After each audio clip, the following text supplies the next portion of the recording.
All right, Mel. That should have bought you some time. What we got? Come on, I'm sick of you. You get a whole you. What? When it's Patreon time. What? You don't do shit. Yes, I do. No, you do Yes, not, I do. girl. Yes, we I do. watch. Mm-hmm. Well, I watch. Mel don't do a thing. I don't have a subscription. With Patreon, she get her little cup. She don't say shit. Yeah.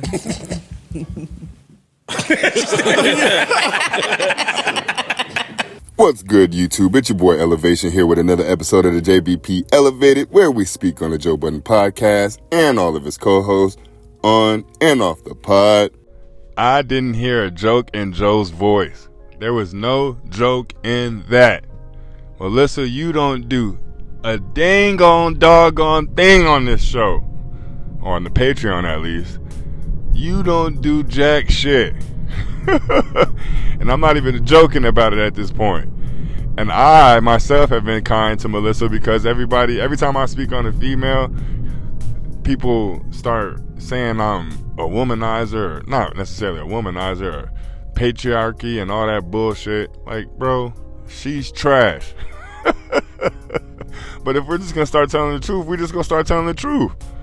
Melyssa, you don't say a doggone thing on Patreon. I can't even get you to segue correctly.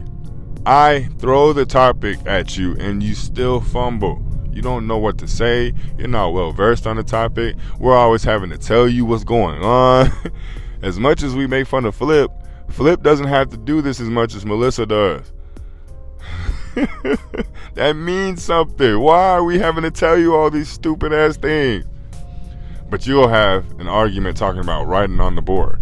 That makes it even worse. How you gonna be the person writing the topics on the board and still not have anything to say on the topics? This is just for Patreon. I'm not speaking on podcast, Melyssa. Just Patreon, Melyssa. This is crazy. So you figured out that a bunch of us guys like seeing you get up and sit down for whatever reason. And I pointed it out because that's valuable. Yeah, it's valuable to Joe. I don't see how that's valuable to you. Hey, guys, do a quick search real quick. I haven't done it myself as of making this video, but I'm sure I will after I say it. Can somebody go on the Hot and Butter podcast page, please? She was getting a new set. She was coming out with a new season. Where is all of this? I don't see any of it. Literally none of it. So, can somebody do a quick Google search for me? Figure out where all this laziness is coming from, because she's not working hard on her own page. She's coming over here to the JBN. She's not working hard over here. It's about time Joe called it out. Sorry if y'all hear a bunch of noise in the background. I'm working. But yeah, wake it up, Joe. I'm tired of paying you to sit here and look pretty and sip whatever is in that cup. I don't know if it's Martinelli. I don't know if it's Henny. I don't know if it's just plain apple juice. Something's in that cup that's keeping you silent in the mofo. It's getting annoying at this point, especially since I'm shelling out $10,000 to $20,000 a month for you to sit here and do this. I have revamped your whole life, whether you want to admit to it or not. And I know that shit is eating at Joe, especially if she didn't give him any. Bitch. That's how Joe's looking at her now. And now the comments are starting to get louder on Patreon and YouTube. And of course, he watches his own content back, so he's seeing it himself. What the hell are you doing here? And I hope the cast is taking notes. This is the second Patreon episode in a row that I've seen MLH on. I would be scared. I'm trying not to yell in the mic because it always sounds distorted when I yell, but I would be nervous as hell. Damn, it's already bad enough that we were nervous when he showed up, and then he seamlessly fit in the pod, or on the pod, and none of the audience is saying we don't want him here. And if they are, it's a very minute, very select few people. And now he's appearing on Patreon episodes too, and now Joe's ramping up how much I'm not doing on Patreon. There's a correlation there. I would be very, very nervous. So I have to do it for him. You don't really have to. All right, go ahead. In spirit of Flip. Oh, for him. My brother couldn't make it today. He had an emergency. He's on his way. Oh, he is coming? He's on his way. He'll be here Well, soon. we're not recapping for him. I'll bring it back up. Nigga's terrible, son. You'll do that one, though. Come on, just read my mind. 2025, the call come in. Yo, I got 9 nights at Madison Square Garden. I only need you for one of the nights. Yeah, all the nights. But I need you for one of the nights. I have 11 nights at the Garden. You think you can find some time to come to the stage just for a quick second? You say you're the last thing on your mind. I'm the best part in the world. Sheesh. 2 things happened in this exchange. And it's a pretty long one, so I hope YouTube and Joe are lenient and don't demonetize this video. But 2 things happened in this exchange. Of course, we heard what happened with Mel, and I'm going to get to that in the latter part of this episode. But let's start off with Imani and Joe.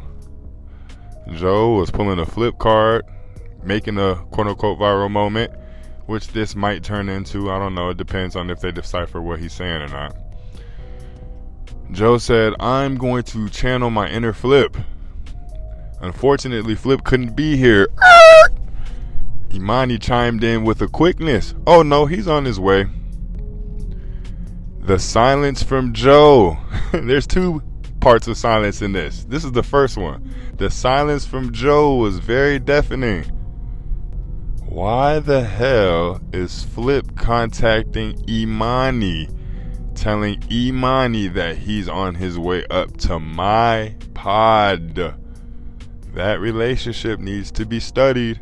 And I just spoke on the last episode that Flip did his in the room content, and he had a fight, tried to get money off the fight, but it did not reach the virality that Imani and Backwoody did. So now Imani's texting Flip that he's on his way to somebody else's establishment. It's very telling. Joe's silence and face that he made was a direct correlation to what Imani slipped up and said. It had nothing to do with the Melyssa and next person that I'll be speaking on topic.